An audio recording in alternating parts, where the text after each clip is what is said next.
กองบัญชาการปกสเมืองอันวงจัดกองประชุมสรุปเวียกงานป้องกันความสงบประจำ6 เดือนต้นปี และทิศทางแผนการ 6 เดือนท้ายปี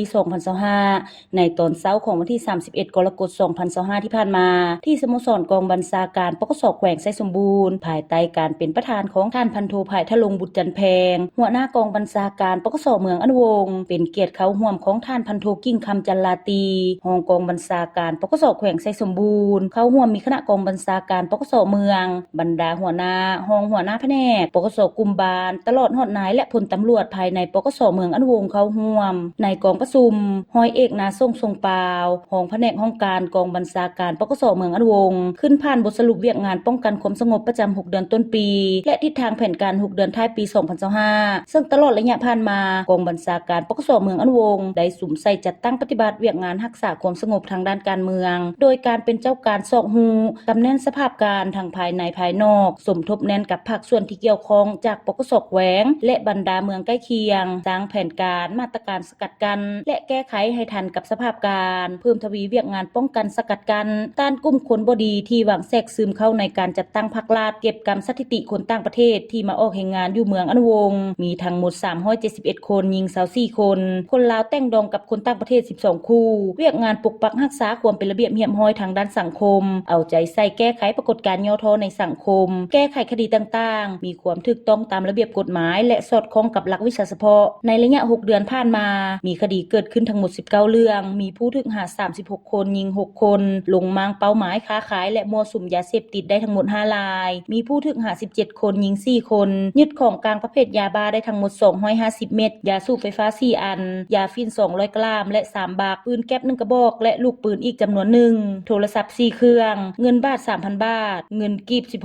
16,520,000 กีบลงโฆษณาเผยแพร่ผลหายของยาเสพติดให้บรรดาน้องนักเรียน3ครั้งมีอุบัติเหตุเกิดขึ้นทั้งหมด13เรื่องมีผู้ได้รับบาดเจ็บ17คนยิง3คนเสียชีวิต1คนพาหนะเปเพทั้งหมด21คันรวมมูลค่าเสียหาย150ล้านกีบเวียกงานคุ้มครองสัมมโนครัวและก่อสร้างหากฐานปัจจุบันทั่วเมืองอันวงมี20บ้าน5กลุ่มบ้านในระยะ6 เดือนผ่านมาสามารถขึ้นทะเบียนสัมมโนครัวระบบทันสมัย19ครอบครัวเปลี่ยนปื้มสัมมโนครัวไป11ครอบครัวแยกปื้มสัมมโนครัว5ครอบครัวมีคนเพิ่มทั้งหมด106คนยิง52คนออกบัตรประจำตัว31คนยิง10คนประเมินครอบครัวและบ้านป้องกันความสงบดีได้2บ้านเวียกงานห้องการปกสบริการประชาชนเอาใจใส่ติดตามกฎการหนิ่งติงของพ่อแม่ประชาชนบรรดาเผ่ารายงานสภาพประจำวันให้คันถึงเป็นปกติเผยแพร่เสื่อมซึมบรรดามติคำสั่งและแจ้งการต่างๆของคันถึงให้ประชาชน13ครั้งป้องกันเวรยามป้องกันแขกคันสูงที่ลงมาเฮ็ดเวียกอยู่บรรดากลุ่มบ้าน10ครั้ง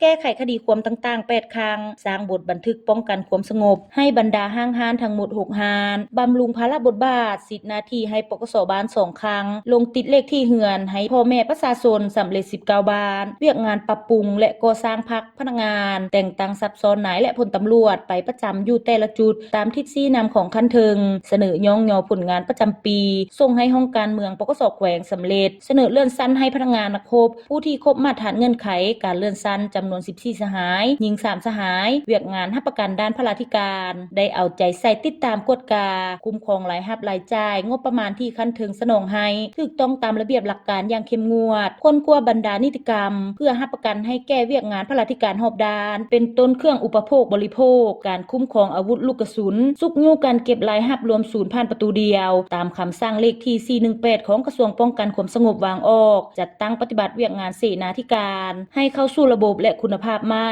จากนั้นผู้เข้าร่วมกองประชุมก็ได้ผัดเปลี่ยนกันมีคำคิดเห็นใส่ห่างบทสรุปอย่างกงไปกงมาและภาวะวิสัยเพื่อซอกหาด้านอ่อนข้อคงคางที่จะต้องได้พร้อมกันสุ่มใส่แก้ไขปรับปรุงให้ดีขึ้นในตอนหน้าตอนท้ายของกองประชุมท่านพันโทกิ่งคำจันลาตีรองกองบัญชาการปกสแขวงไซสมบูรณ์ได้มีคำเห็นโอลมก่อนอื่นท่านได้แสดงความย่องเยาสมเสยต่อผลงานที่ญาติมาได้ในระยะผ่านมาเคียงคู่กับผลงานดังกล่าวพวกเฮายังจะต้องได้เอาใจใส่บางด้านดังนี้เอาใจใส่เวียกงานการเมืองนำพาแนวคิดให้กับนายและพลตำรวจให้มีจรรยาบรรณจรรยาธรรมมีคุณธาตุการเมืองหนักแน่นมีคุณสมบัติศีลธรรมปฏิบัติและเตรียมพร้อมรับใช้สิทธิผลประโยชน์ของประชาชนอย่างแท้จริงเอาใจใส่ปกปักรักษาความสงบทางด้านการเมืองความเป็นระเบียบเรียบร้อยทางสังคมสุ่มใส่แก้ไขบรรดาปรากฏการณ์ย่อท้อในสังคมติดพันกับการแก้ไขวาระแห่งชาติว่าด้วยการแก้ไขปัญหายาเสพ ติดอยู่ภายในเมืองอนุวงศ์ให้หมดไปเทื่อละกาวพร้อมทางเอื้ออำนวยความสะดวกให้แก่การสร้างสาพัฒนาเมืองอนุวงศ์ให้เจริญก้าวหน้าขึ้นอย่างบ่หยุดยัง้ง